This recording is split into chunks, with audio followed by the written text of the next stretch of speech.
Welcome back. You're listening to The Voice of Russia in London. My name is Brendan Cole.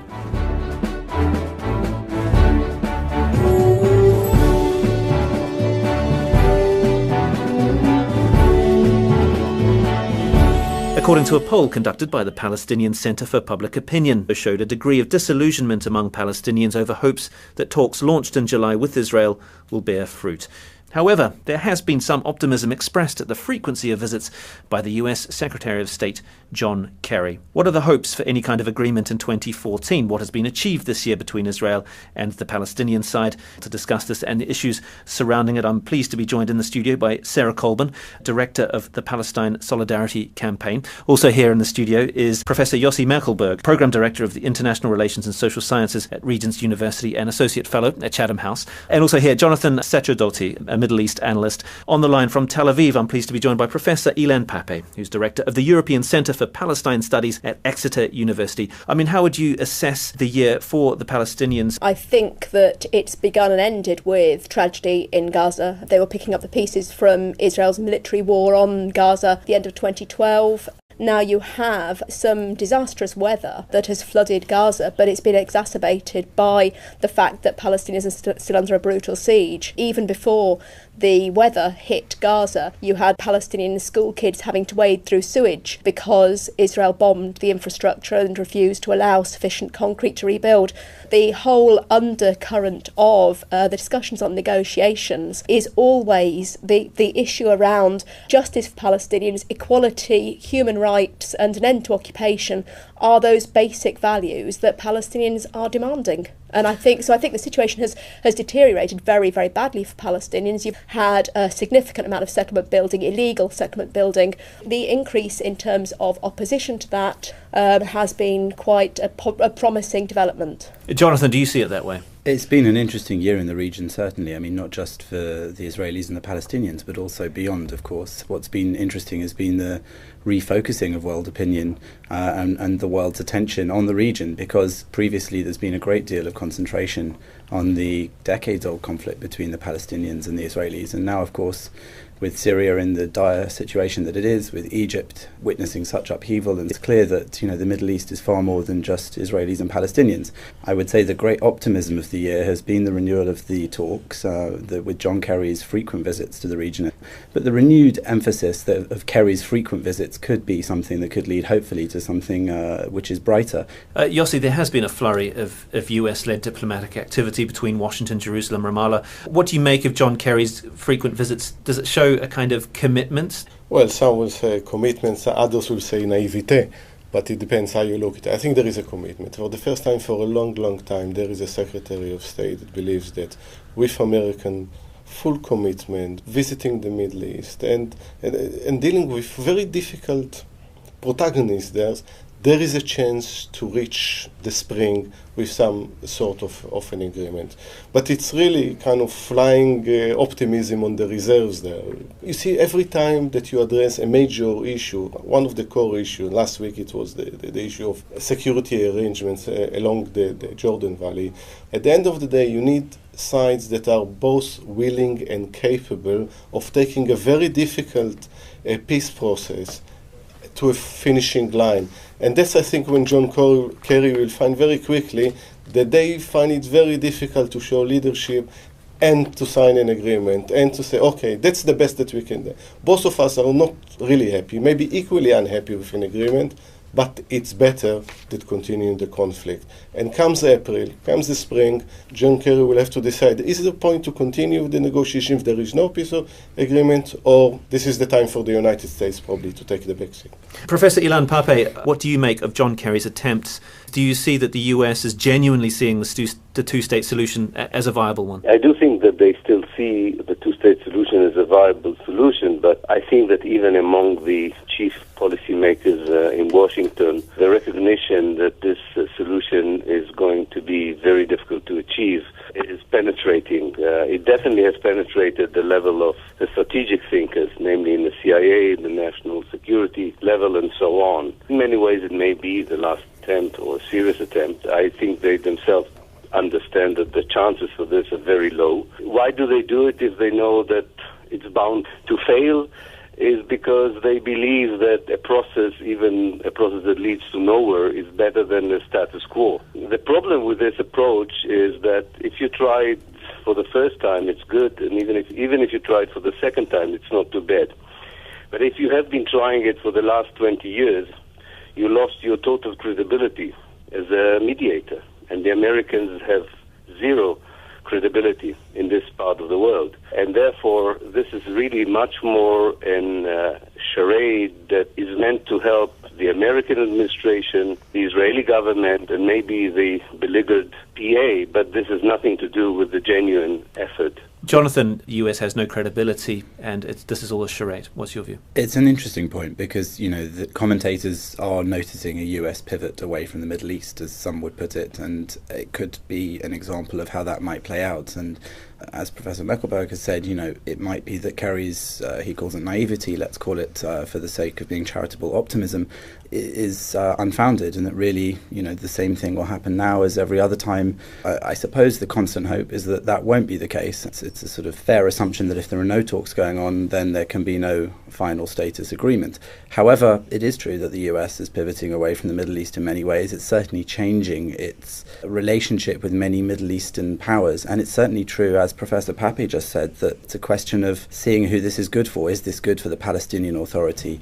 Does it somehow bolster them when Mahmoud Abbas has no remaining democratic mandate? Is there much point in a negotiation that's going on between Israel and less than half of the Palestinian leadership when we're in a situation where, of course, you have Gaza under Hamas rule, where Mahmoud Abbas and the Palestinian Authority has no influence at all?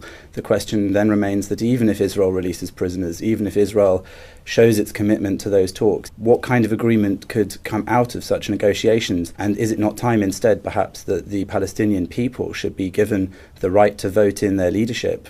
Neither Hamas nor the Palestinian Authority, with Mahmoud Abbas at its head, have any democratic mandate remaining, if they ever did, just from the one election far too long ago, so that when there are negotiations, something good can come out of any final status agreement. You're listening to The Voice of Russia in London. My name is Brendan Cole. We're discussing the prospects for peace between the Israelis and the Palestinians in 2014.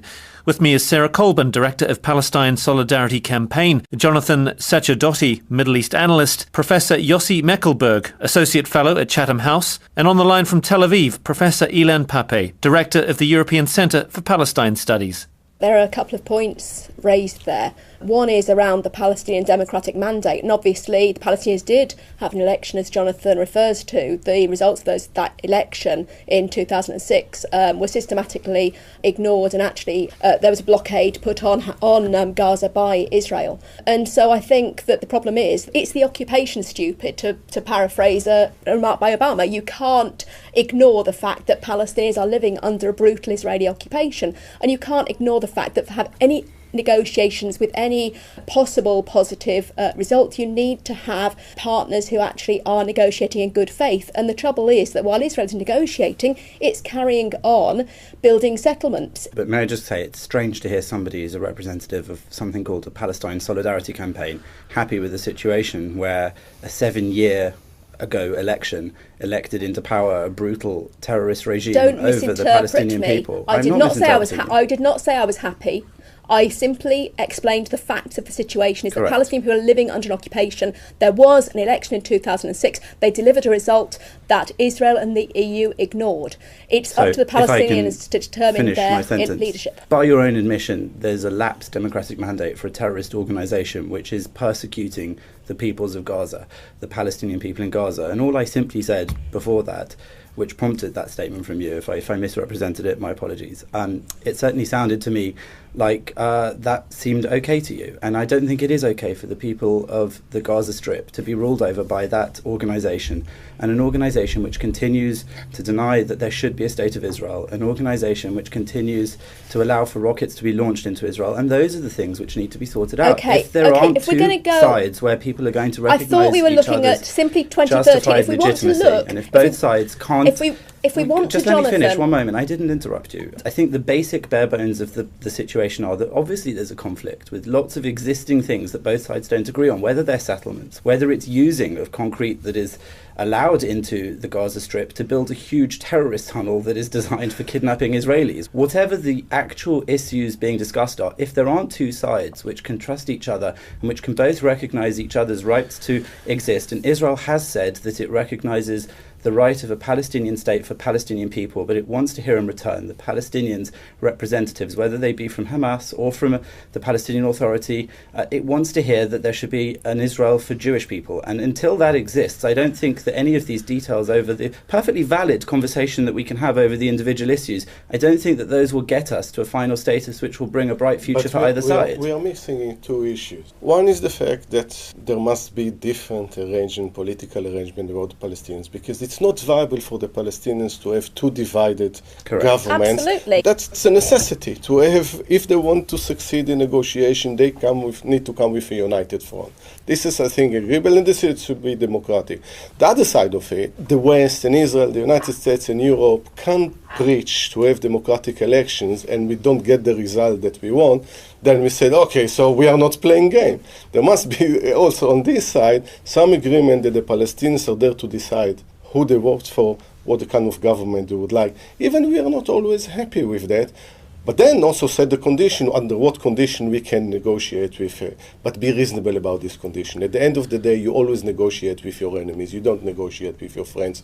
Whether we like the Hamas, we don't like the Hamas, they are the partner that was elected. And I think the week that Nelson Mandela was there, I think one of the legacies of Mandela, he told the South African government, listen, I know I'm a problem for you. I was a terrorist, but this is your problem, this is not my problem. But the important thing about Mandela is he was willing to negotiate. Of course, Hamas maintains that it's not willing to negotiate. But sometimes you actually build your partners. Agreed. It's also, instead of rejecting them, imposing, call them names all the time, how we actually build a partner. That's the important under the thing. conditions that violence is not part of negotiation. Okay, Sarah, quickly, and then we'll go back to Professor Pape. And we do know that Hamas have been negotiating, so I think we need to deal with facts rather than how we would like them to be interpreted. And I do agree very much about the right of Palestinians to have fair and democratic elections, and that's something that's been systematically denied them. This issue that you are raising as well about a Palestinian state. What sort of Palestinian state, Jonathan? Are you talking about Ramallah and Rawabi as two tiny pieces? Surely anything should be based on human rights and international law. Israel occupied illegally the land of the West Bank, East Jerusalem, Gaza in 1967. Palestinians have made historic compromises for so long. Surely it is time for Israel to listen to the voices of the international community. It is time that those who support Israel's policies need to be honest with Israel and say, actually, this is playing really badly on an international stage. Can we agree that any violation of human rights is wrong, whoever is actually committed them? Let's put standard to everyone and says everyone that commit, I think this has to be universal. Whoever commits violation of human rights should actually been named and shamed, whatever it's Israel-Palestine. I think to play the case, we sometimes play it like at football. Either we're supporters of this or supporters of that. I think we should support values. I think occupation must come to an end. Violation of human rights must come to an end. Two-state solution should be established. It should be a viable Palestinian state. The Palestinians should decide who is leading them and not for the Israelis to decide. Ilan Pape, Nelson Mandela was invoked there. He's been buried. I'm just wondering, he did once say about Palestine, your freedom and mine cannot be separated. I'm just wondering, is his example and his values, can it change attitudes? Is he a force for good in terms of looking ahead to 2014? Yes, he is. I'm always surprised when my Israeli friends invoke Nelson Mandela.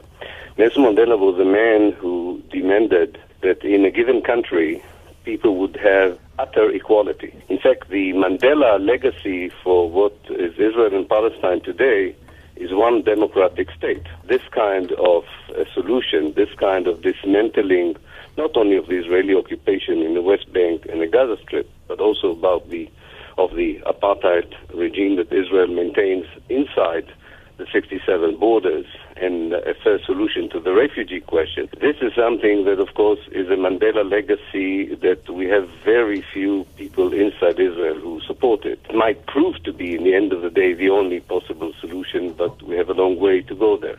The second Mandela legacy is his own understanding, and that of Desmond Tutu and many others who served with him on the ANC. It's very interesting that whenever they have visited the West Bank, they found the situation there far worse than that of apartheid South Africa. So we have an international responsibility, a human responsibility, to end this atrocity and strive together with the international community to reframe the relationship between the Jews, who are, after all, the settler community, a third or fourth generation, and the native people of Palestine. What about fair elections? There was a mention there of a democratic deficit. The Palestinians have an issue with representation that they have to solve. I fully agree with this. But that issue is beyond the question of the Hamas and the Fatah. Half of the Palestinian population are not in Palestine. The Palestinian population that are citizens of Israel, and some of them have been subject in the last year to policies of ethnic cleansing in the south and expropriation of land in the north, are also part of the question of representation. In other words, we have a peace process that is based on assumptions which are obsolete. And we have to build a reconciliation process which is far more in accordance with the realities on the ground. So in many ways, the Mandela legacy and the South African legacy becomes even more relevant, because the two-state solution is not something that comes out from a South African historical example. That comes from Kashmir, maybe. We need this historical and political model if we are brave enough to say the two-state solution has actually died. Nobody has invited us to the funeral. And I spent this sabbatical year of mine here on the ground, mostly in the West Bank, and I can tell you that the realities at the 5 minutes of a visit would make you a great skeptic about any chance for a two-state solution here. You're listening to The Voice of Russia with me, Brendan Cole. We're discussing what hopes there are for an agreement between Palestinians and Israelis in 2014. Jonathan, some would say that Netanyahu has little interest in direct negotiations with the Palestinians. Well, I don't really understand that, bearing in mind he's engaged in negotiation with the Palestinians. I think we have to take things as they are rather than as some people might paint them. But no negotiations would bear fruit unless settlement building stopped, though, right? Well, you could similarly say no negotiations will bear fruit until violence is properly renounced and security situation is properly dealt with. The point is, all of these perfectly valid discussions about settlements, about violence, about incitement, about whatever, these things have to be applied across the board to both sides. The way you sort out those issues is through negotiation. And I think that Netanyahu, contrary to what many might like to say about the man, has proven that he is committed to those negotiations, whether it's because of political expediency and realizing that it's something he needs to do in terms of international recognition of Israel's legitimacy, or whether it's something that he needs to do in terms of his own electorate, or whether it's something to do out of a genuine desire within his heart to see a Palestinian state for Palestinian people existing alongside an Israeli state for Jewish people. I can't mind read exactly what his motivation is, but I would say that he's, in my opinion, shown quite a commitment to those negotiations taking place. He's also put Tzipi Livni in charge of the negotiations, who's considered a fairly well-respected figure internationally. I think the release of prisoners has been, again, another gesture that perhaps has been very difficult to take in Israel. So you're right, didn't get everything that was wanted in terms of settlements, did get some things that were wanted in terms of prisoner releases, but I think the important thing is the negotiations should take place. And unlike Professor Pape, I don't think it is quite time for us to throw out the idea of a two-state solution. It depresses me to hear people say that, because I do think that the alternatives are still not better, and I do think that this is the desire among most people whose opinions I respect, is to see two states existing so that both peoples can live side by side. The talks have 5 months left, and I think in that sense it's rather unconstructive for us to chuck them out and to write them off at this stage. I think those talks need support and need to be taken seriously. If we poo-poo them while they're happening, then really there can be no hope. You were Director of Public Affairs at the Zionist Federation, so you do have a particular take on this. But if you still believe that these negotiations are being carried out in good faith by Israel, how you can justify the continued expansion of settlements on the ground? Well, I'm not here to justify anything like that. That's my point, Sarah. I think the argument I'm making is that we have to look at the situation as it is, and we have to look at the facts as they are. That is happening, as are rocket attacks, as are the stabbing of a 19-year-old Israeli on a bus Absolutely. by Palestinians. And all these, let me answer your question. Don't always interrupt. These things are actually happening. And what we need to do is try to establish a climate in which both sides have enough faith in one another in order to continue negotiations. And at the moment, they are continuing those negotiations without the freeze of settlement building, which was the previous precondition and which was put in place for the 9 months. And actually, during that 9-month period, when Netanyahu introduced a settlement freeze, the Palestinian Authority didn't return to negotiate until the last 2 months. So this time, there's no freeze in place, and they have returned under pressure on both sides from John Kerry and the US. I completely understand your perfectly valid points to discuss these issues. They need to be discussed. Okay, Professor Meckelberg, I'd like to get your view on the US aspect to this. The spat between Israel and the US over Iran, where Mr. Netanyahu called the agreement with Iran a historic mistake. This isn't quite keeping in with US opinion and even perhaps Jewish opinion within the US. I'm just wondering how much of a factor this is in terms of, does this worsen relations between the US and Israel, and will this have an impact on what happens with the Palestinian question? I must admit, usually Netanyahu plays the American policy, domestic and internationally, quite well. I think in the last few months, I see more hysteria than history in the way that he reacts to everything.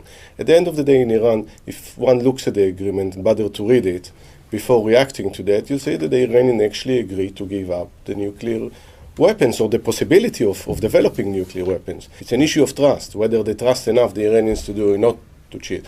So what Netanyahu should have probably said, I would like to see a verifiable process that the international community guarantee that there is no development of nuclear weapons. Instead of that, he kept the same mantras that go on within Israeli strategies, among Israeli strategies.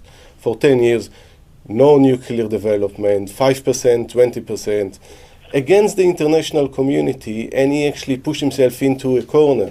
What Israel is going to do if the international community says this is an agreement we accept, going to attack Iran against the will of the international community, he left himself no room to maneuver politically, and at the same time going against the major ally, almost the only ally for Israel in the international community. I don't think it was very clever. If you look at the more general view of Israel, on the one hand there is the Arab Spring, and the Israelis themselves admit that it was an humbling experience. They have no idea how to react to that. There is a sense that there is something big is happening in the Middle East, but they have no impact on this. On Iranian, it is a complete no, even if it's 5% enrichment, 20% for military use or not military use. On the Palestinians, again, there is no readiness, and the settlements is important. It's not something that we can sweep under the carpet. It's symbolic. It's also about what the Palestinians see when they wake up in the morning and they see more cranes. So when you most of the international community on almost every issue, I think Netanyahu is pushing Israel into isolation. One of the points we haven't discussed has been the EU position, because I think that obviously we talk about the US as a player, and what we haven't covered here is the situation in the EU around the guidance around funding projects in settlements, the guidance that's taken place within individual EU states, such as this country, Britain. And so I think that things are moving out with the negotiations taking place that the US sponsored. In terms of the Arab Spring, I mean, obviously Palestinians say themselves that they were part of the first Arab Spring in terms of fighting for their freedom, for equality, for their human rights. And so I think there's a process that's unfolding. But I do believe that when people say Palestine and the issue of the core of the Palestinians is at the heart of the matter in the Middle East, that is not going to change, because those fundamental issues that we all take for granted, those sort of rights are denied Palestinians. And I think until they get those basic rights of equality, freedom, then we will be in this situation. On the Arab Spring point, Professor Pape in Tel Aviv, I mean, Mohammed Morsi has been overthrown in Egypt. I'm just wondering how much of an effect that had for the Palestinians' cause. Clearly, in 2014, we're going to see a lot more happening in the region, in particular with Syria. Yes, well, I think we are in the beginning of a huge transformation in the Middle East, and it would be very difficult to predict exactly how it will develop and when the next big earthquake would happen. For many, many years, the societies in the Arab world felt that their governments do not represent them well when it comes to the issue of Palestine. And in some cases, the Arab Spring itself was triggered, among other things, by this sense that had the regimes been more democratic, they would have taken a tougher line against Israel. That's one possible scenario. Of course, it doesn't look like it. What we have now is a turmoil and external powers or factors exploiting this human impulse for change to their own advantage, and the result so far is horrible. But Israel is not a fortress that can be in the middle of the Middle East and not be part of its historical revolutions and changes. And when they would come, the very idea of a Jewish ethnic state at the heart of the Arab world would not be one that history would tolerate, I think, in any possible scenario.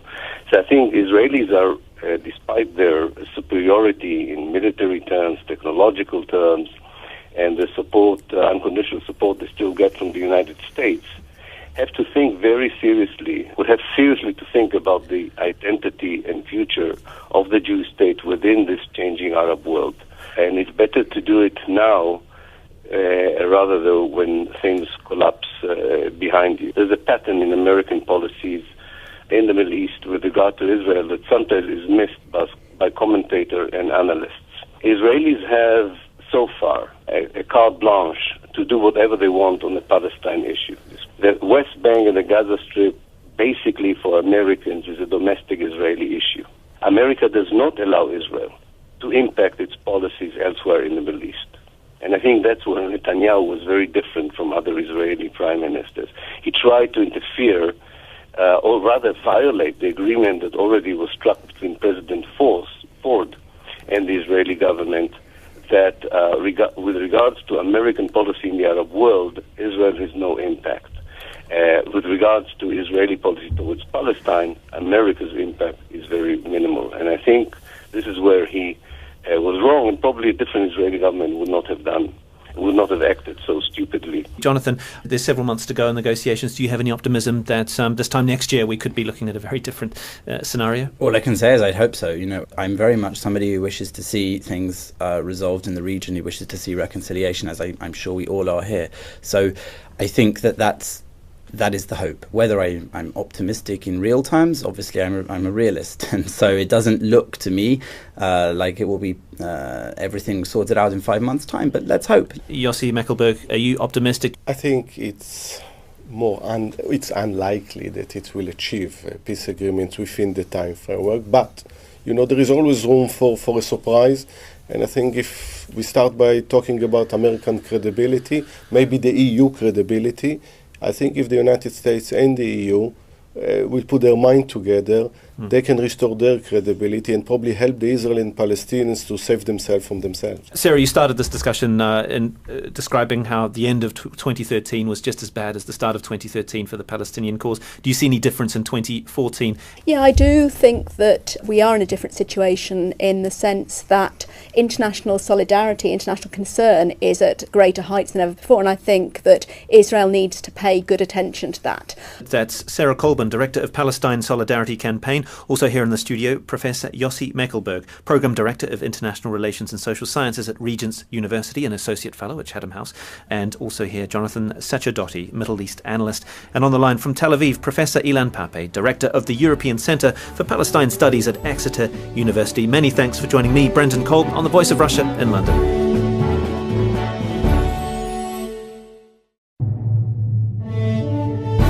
Welcome back. You're listening to The Voice of Russia in London. My name is Brendan Cole.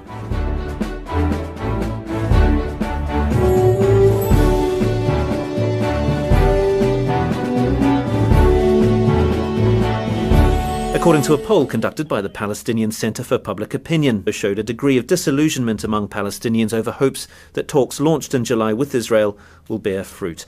However, there has been some optimism expressed at the frequency of visits by the US Secretary of State John Kerry. What are the hopes for any kind of agreement in 2014? What has been achieved this year between Israel and the Palestinian side? To discuss this and the issues surrounding it, I'm pleased to be joined in the studio by Sarah Colburn, Director of the Palestine Solidarity Campaign. Also here in the studio is Professor Yossi Mekelberg, Programme Director of the International Relations and Social Sciences at Regent's University and Associate Fellow at Chatham House. And also both willing and capable of taking a very difficult a peace process to a finishing line. And that's, I think, when John Kerry will find very quickly that they find it very difficult to show leadership and to sign an agreement and to say, okay, that's the best that we can do. Both of us are not really happy, maybe equally unhappy with an agreement, but it's better than continuing the conflict. And comes April, comes the spring, John Kerry will have to decide, is there a point to continue the negotiation if there is no peace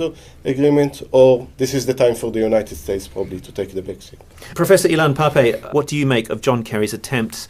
Do you see that the US is genuinely seeing the two-state solution as a viable one? I do think that they still see the two-state solution as a viable solution, but I think that even among the chief policymakers in Washington, the recognition... Here, Jonathan Setrodoti, a Middle East analyst. On the line from Tel Aviv, I'm pleased to be joined by Professor Ilan Pape, who's director of the European Centre for Palestine Studies at Exeter University. I mean, how would you assess the year for the Palestinians? I think that it's begun and ended with tragedy in Gaza. They were picking up the pieces from Israel's military war on Gaza at the end of 2012. Now you have some disastrous weather that has flooded Gaza, but it's been exacerbated by the fact that Palestinians are still under a brutal siege. Even before the weather hit Gaza, you had Palestinian school kids having to wade through sewage because Israel bombed the infrastructure and refused to allow sufficient concrete to rebuild. The whole undercurrent of the discussions on negotiations is always the issue around justice for Palestinians, equality, human rights and an end to occupation are those basic values. Frequent visits could be something that could lead hopefully to something which is brighter. Yossi, there has been a flurry of US-led diplomatic activity between Washington, Jerusalem, Ramallah. What do you make of John Kerry's frequent visits? Does it show a kind of commitment? Well, some will say commitment, others will say naivete, but it depends how you look at it. I think there is a commitment. For the first time for a long, long time, there is a Secretary of State that believes that with American full commitment, visiting the Middle East and dealing with very difficult protagonists there is a chance to reach the spring with some sort of an agreement. But it's really kind of flying optimism on the reserves there. You see, every time that you address a major issue, one of the core issues, last week it was the issue of security arrangements along the Jordan Valley, at the end of the day you need sides that are views that Palestinians are demanding. And I think the situation has deteriorated very, very badly for Palestinians. You've had a significant amount of settlement building, illegal settlement building. The increase in terms of opposition to that has been quite a promising development. Jonathan, do you see it that way? It's been an interesting year in the region, certainly. I mean, not just for the Israelis and the Palestinians, but also beyond, of course. What's been interesting has been the refocusing of world opinion and the world's attention on the region, because previously there's been a great deal of concentration on the decades-old conflict between the Palestinians and the Israelis. And now, of course, with Syria in the dire situation that it is, with Egypt witnessing such upheaval, and it's clear that, the Middle East is far more than just Israelis and Palestinians. I would say the great optimism of the year has been the renewal of the talks with John Kerry's frequent visits to the region, but the renewed emphasis of Kerry